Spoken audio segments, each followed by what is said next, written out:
third item that I want to share with you is or has to do with open-ended problem solving using simulation.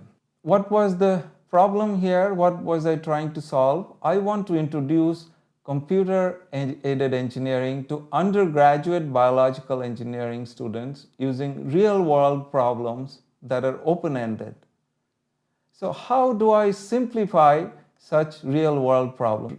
The reason I want them to learn this is the simulation-based design has been replacing prototype-based design, so they should be knowing about simulation in the context of design. So this computational modeling has become ubiquitous that even FDA for their medical device submissions have developed guidelines for it. So what did I do? First, I let the students choose computational projects of their own interest. I do not even provide any list.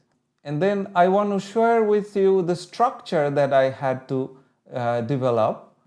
So the things that I had to struggle with is, everything has to be done in one semester. Introducing computation, learning software, simplifying a problem, solving, report writing, and presentation. So what to teach in class and what sequence?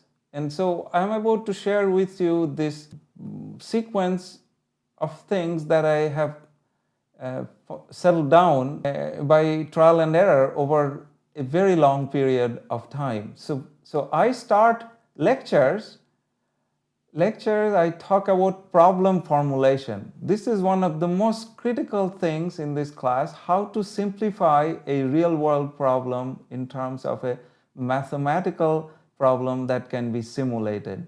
This is not taught in any class formally, at least in an undergraduate class. And so it requires a synthesis of a lot of different knowledge and different ways of thinking. And so problem formulation is where I start in the lecture. Then we talk about some software details, basic pre and post processing. Then we talk validation, sensitivity analysis, and then we get into the theory. So the theory of computing is done a little because this is not a black box course, so they should know where things are coming from, but that is not the focus of this course. Now, simultaneous with the lectures, they learn the software, and for that we have developed tutorials that they learn by themselves. So we do not give any detailed instruction for software. We have these tutorials that they use, and then they implement their project, and finally they get into the more detailed and more advanced level of their software. Then I also developed a textbook, and the innovation in the textbook is I would think, is the chapter on problem formulation. What I was just mentioning, that this is the part that I'm most proud about, is how to help the undergraduate student to take a real-world problem and then eventually come up with the governing equations, boundary conditions for that situation. Then for software instructions, we developed short videos of software use.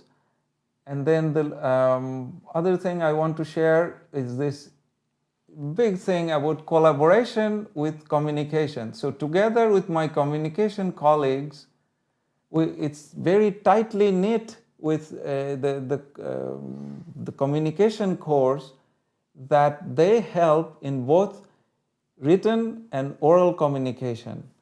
And all these together worked very well. As you can see, that the course has been taken reasonably well by the students. The students have liked the course. And here is one comment from the student, the course taught me to think through the entire modeling process. That's one of the primary goals of the course. You can probably agree that this could be a good measure of how successful the course is, that the student reports which are uploaded on the web over the years, some of them have been downloaded over 10,000 times, showing relevance of their topics and perhaps the quality of work. So what does all this mean? It means problem solving that is at industry research level, that is interdisciplinary and or multiphysics, with instructor-friendly material that is scalable, can be done. That's the proof of it.